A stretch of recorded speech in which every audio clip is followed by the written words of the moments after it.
Whoa, Victor, that must have been some dream, Renee said, as she reached up, feeling my forehead, wiping a bit of the sweat from my brow.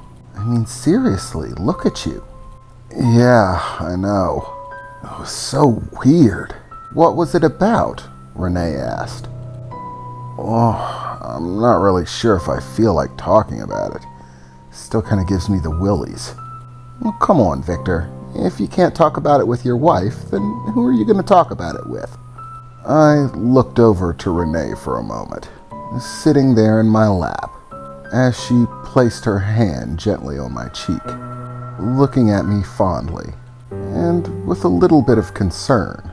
To be honest, I was still getting used to this whole she's my wife now concept. But honestly, as I looked at her, just the way she was looking at me did make me feel a very strong sort of way, as if I had a feeling of safety with her.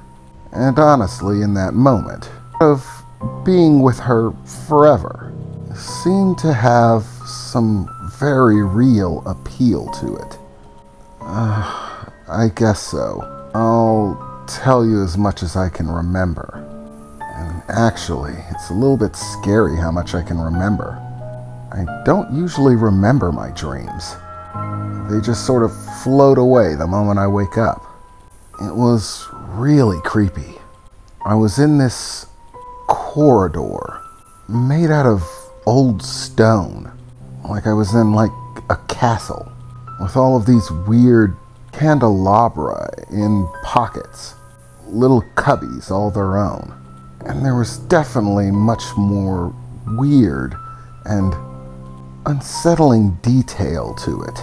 All of it was off-putting to begin with. And in the end, I got snuck up on. Some shadowy figure appeared behind me, sent shivers right up my spine. I mean, he didn't attack me, but just his presence, it just made me feel cold. It made everything feel cold. You say it was a corridor, Renee said, as she looked at me with a very concerned expression. And there were candles and candelabra? Yeah. Tell me, Victor, did the candles have strings? I mean, not the wick that the candle burns on. Strings that attach to the candelabra. Yeah. How did you know that? Renee got a very startled expression on her face as she got up from her chair, which I suppose was me, grabbing me by the arm in what seemed like a bit of a frenzy. Victor, you have to come with me. Come with me right now, she said, as she pulled me out of the seat, heading for the exit to the room. She made a quick march, my wrist in grasp, pulling me along with her, seeming to be in a great hurry about it, as she led me back down to the basement room where she had the book, the werewolf Bible, and all of those other things that they had stowed away there. She quickly unlocked the door and didn't even bother closing it behind her, simply pulling me in, or rushing over to the case containing the werewolf Bible, opening it, and beginning to flip through the pages. Come here, Victor. You need to see this, she said, gesturing me over, as she continued to flip through the pages madly. Listen, Victor. After the werewolf Bible tells the story of the beginning, it goes into details, telling tales and stories about the original 12, passed down from them personally, or at least supposedly passed down from them personally. But Salvera Reaper wasn't able to pass down his own story, or at least that's the way it goes. So the accounts of his tale are told by his siblings, what they could remember of him, and the events of his life. Now, I want you to pay attention to this story, she said, as she seemed to finally find the page she was looking for. A very regal-looking wolf standing in a corridor.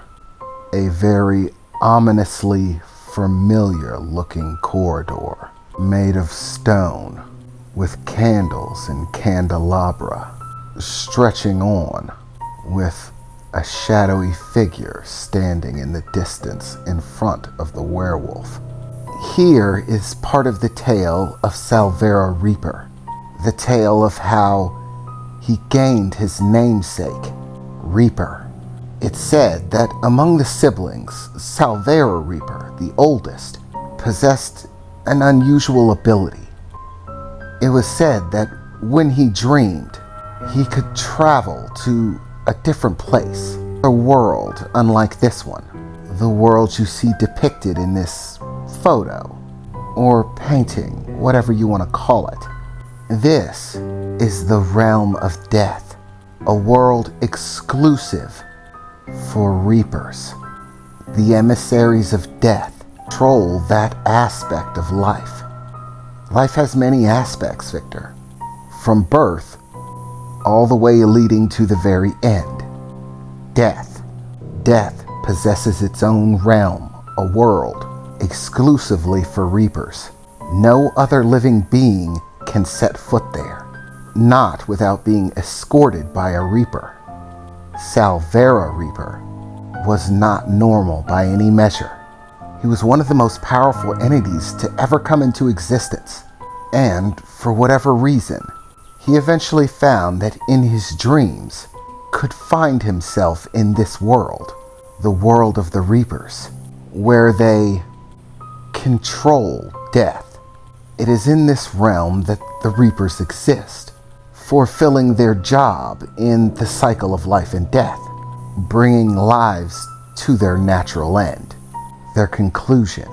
savige-Reaper, after finding that he could travel to this world, quickly found that it was inhabited by the Reapers. At the time, he had no name for these beings, but knew that he was an unwelcome guest in that place, and quickly found that the Reapers that were there would attack him. But savige-Reaper was not weak. The Reapers that attacked him had very short-lived existences. He slayed and devoured them. Each and every Reaper that challenged him met their end, devoured by savige. Eventually, he grew a taste for it, and found that devouring the Reapers increased his strength. The more he consumed them, the stronger his spiritual powers grew. But, according to the legends, this eventually gained the ire of the Lord of Death. Others call him the Angel of Death, or the God of Death. But, regardless of how you refer to him, he is an entity that has existed since the beginning, since existence itself started. The moment life came into existence, so too did death, the opposite end of the balance. For all things that live must eventually die.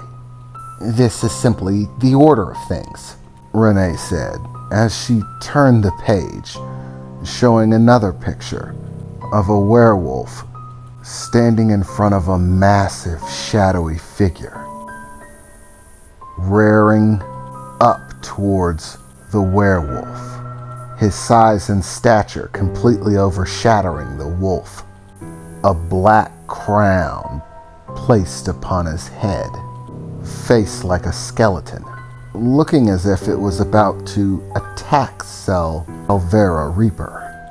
Here it depicts conflict between the Lord of Death and savige-Reaper. No one knows the specifics of the conflict, what exactly happened, but there is legend that savige defeated the Lord of Death, devouring him, and in doing so, gained power from him unlike anything else. He devoured the King of Death, and so gained power over death. Or at least that's how the story goes. No one can be certain about it. The only thing anyone knows for sure is that savige was able to come back even after facing the Lord of Death. But the details surrounding it still aren't clear. But one thing is, Victor, emissaries of death are not a joke. They are exceptionally dangerous. It appears, as a descendant of Salvera Reaper, you have inherited his ability to travel to the realm of the Reapers. Therefore, it's also highly probable that you, like Salvera himself, could gain the ire of the Reapers, could be an unwelcome guest there. If that becomes the case, they may try to attack you. You need to be careful. They are not weak. They are not helpless prey like little bunny rabbits. They are spiritual entities of immense power. The fact that Salvera beat them is simply a testament to his strength. But there's no telling if you will share that ability. For all we know, you could be helpless against them. So, ever go to sleep and find yourself in that place again, you need to be wary of everything. Don't let your guard down, even for a moment. If you truly are traveling to the realm of the Reapers, then your life could be in a level of peril that no one here in this world can do anything about. Stay on your guard, Victor. Soon for you to die, to disappear. You can't leave me like that. Be smart. Stay safe. If you really are going there, then avoid confrontation with the Reapers at all costs. You said that an entity snuck up on you. Don't let that happen again. You might not live through it.